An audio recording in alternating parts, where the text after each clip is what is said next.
सो आप देख सकते हैं इस मोगरे में कितने फूल आ चुके हैं। जो सूख गए हैं उनको मैं हटा रही हूँ और नए फूल अभी आने वाले हैं जिनकी कलियाँ हैं बहुत सारी। फूलों को, सूखे फूलों को हटाना ज़्यादा इम्पॉर्टेंट है, क्योंकि जब तक आप सूखे फूलों को नहीं हटाएंगे नए फूलों को आने के लिए जगह नहीं मिलेगी। That is you have to replace the old ones to create the room for new once.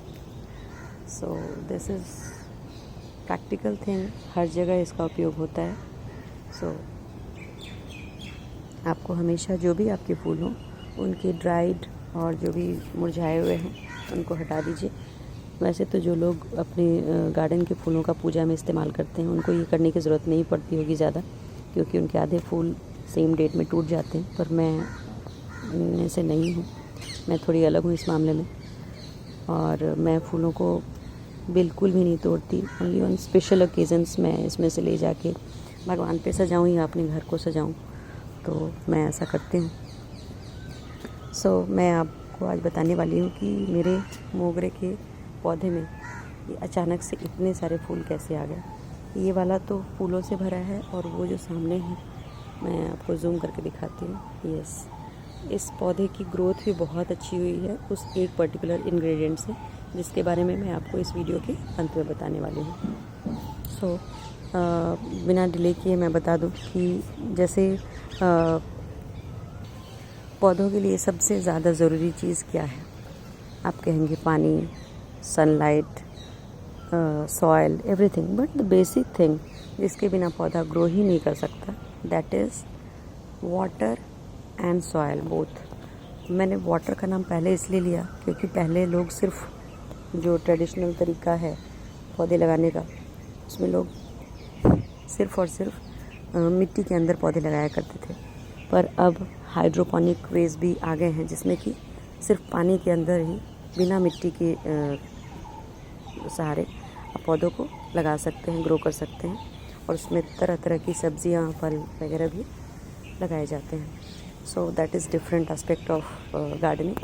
तो फ़िलहाल मैं बात कर रही थी सॉयल रिक्वायरमेंट की। तो पौधों के लिए बेसिक चीज़ जो है वो सॉयल है।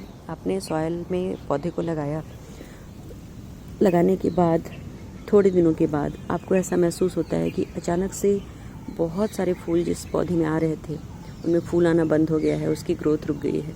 अचानक ऐसा क्यों होता है? अचानक ऐसा इसलिए होता है क्योंकि जो भी पौधा है, खासकर अगर आपने उसको गमले में लगा रखा है, मैं रूफ टॉप गार्डन में बात कर रही हूँ, तो ऑब्वियसली ये पॉटेड प्लांट की ही बात होगी। तो पॉटेड प्लांट के लिए जो सॉइल के न्यूट्रिएंट्स हैं वो समय के साथ ख़त्म हो जाते हैं और आपको टाइम टू टाइम उसमें न्यूट्रिशन ऐड करना पड़ता है, या फिर उसकी मिट्टी की उर्वरता को बढ़ाना पड़ता है, यानी adding the value to the soil. So what do?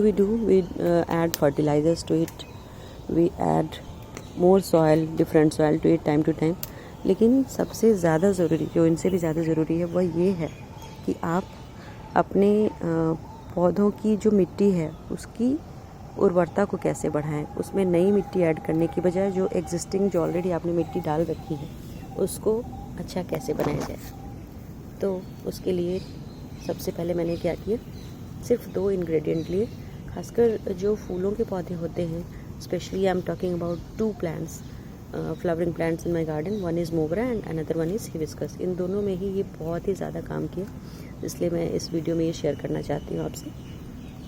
तो मैंने इसके अंदर 2 इंग्रेडिएंट्स डाले। पहला जो आप किचन में यूज़ करते हैं, कुकिंग सोडा, वो सोडा, और उसके अंदर नींबू का रस। ये सोडा और नींबू का रस, इसका जो कॉम्बिनेशन है, ये आपकी गार्डन की मिट्टी को एसिडिक बनाता है, और एसिडिक मिट्टी के अंदर इन पौधों का ग्रोथ बहुत ज़्यादा होता है। Specially it works on the flowering aspect of the plants. So if you want to increase the flowering of your plants, जो जैसा कि मैंने बताया मोगरा और हिबिस्कस, इन दोनों के बारे में।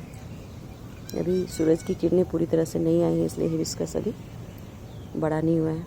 Very soon these will Bloom into beautiful flowers.